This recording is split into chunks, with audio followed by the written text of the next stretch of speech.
Ashley Banfield from a parking lot in Phoenix reporting via satellite with Nancy Grace, who seemed to be in the same parking lot in Phoenix.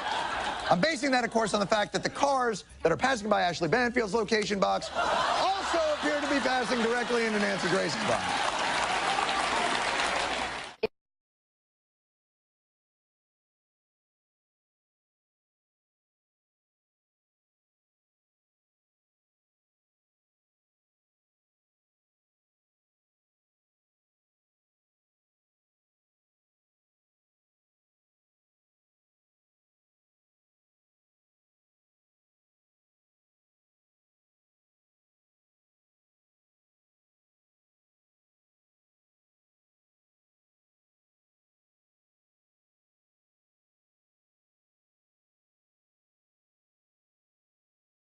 You want to see fake news at its finest? Watch this clip I'm about to present to you. I will show you the whole version of it so you can laugh as they congratulate each other on how heroic they were. Look at this. Get out, dude. You got a power cord?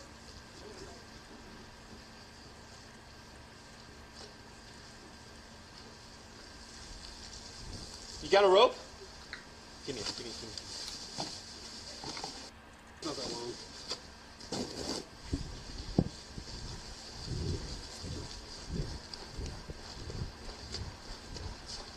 Okay, let's stop the clip right here. You can see he's wearing khakis and he has sandals on. Remember that. So let's continue on with the video. Hold on, I'm trying to get you a rope. All right, buddy, come on, get up out of that water. No, don't go backwards. Now let's stop the video here and look what he's wearing. Long black pants with high water boots on. Now maybe it is possible he decided he didn't want to get wet and changed to this gear before saving a man's life. But let's be honest, that's very doubtful. So now I will show you the rest of the video in its entirety while they receive congratulations for performing such a heroic deed. No, ma'am.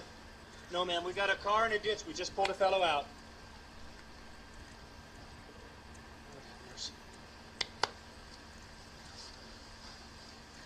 Are you all right now, buddy? Yeah. All right, take your breath, and we're going to pick you up. We're going to get you off of this bank. Okay? We're going to get you off of this bank.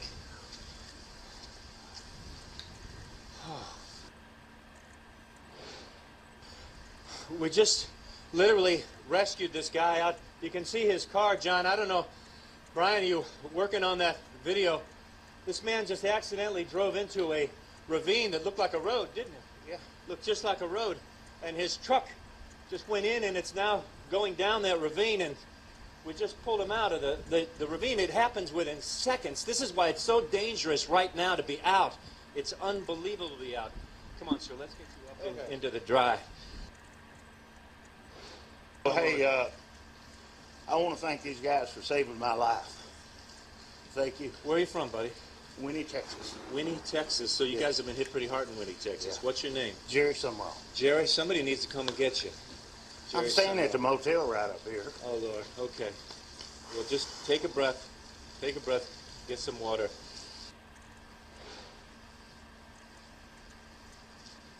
John, that's just, it just happened right before our eyes. We were able to get Jerry Summerall from Winnie, Texas, a ride. A fellow with a pickup truck took him back to his hotel. He's calling the police. We hope to link up with him when he's a little drier and a little calmed down. But it just happens that quickly. And if no one was here, if nobody was out doing a live shot, that fellow he'd be gone. I can see just the top of his truck from my vantage point right now. He would be trapped in water.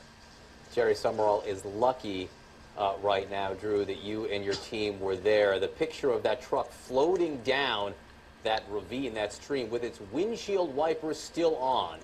But lucky, Jerry Summerall no longer in it. A remarkable vision. Thank you to you and your crew, Steve Pieszczek, Brian Rokas, for Scott Pieszczek and Brian Rokas for doing what you did there. It's okay that you missed the live shot to save that guy's life, I tell you. What a morning you've had. Drew Griffin, thanks so much. Now, more on the latest building collapse in New York. You might have heard a few moments ago, I was talking about the Salomon Brothers building collapsing. And indeed it has. Apparently that's only a few hundred yards away from where the World Trade Center towers were. And it seems that this was not a result of a new attack. It was because the building had been weakened during this morning's attacks. We'll probably find out more now about that from our correspondent, Jane Stanley. Jane, what more can you tell us about the Salomon Brothers building and its collapse?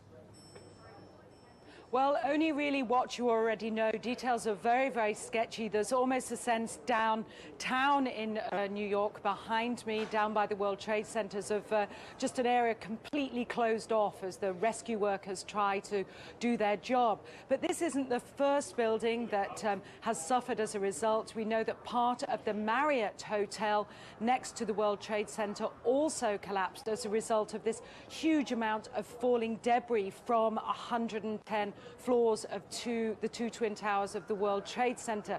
As you can see behind me, the Trade Center appears to be still burning. We see these huge clouds of smoke and ash, and we know that behind that there's an empty piece of what was a very familiar New York skyline, a symbol of the financial prosperity of this city, but completely disappeared now, and New York is still unable to take on board what has happened to them today. Presumably there were very few people in the Salomon building when it collapsed. I mean, there were, I suppose, fears of possible further collapses around the area.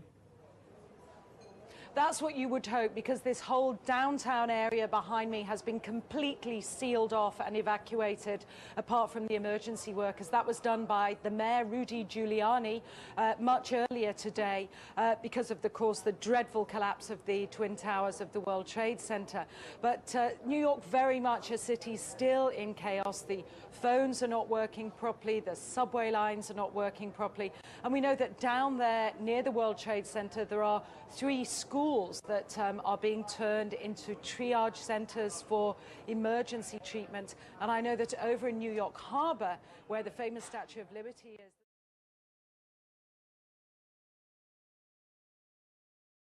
Jane, I think many of us, when we heard the news, perhaps on the radio earlier today, were completely flabbergasted by it and just couldn't comprehend it. I mean, it almost sounded too far-fetched.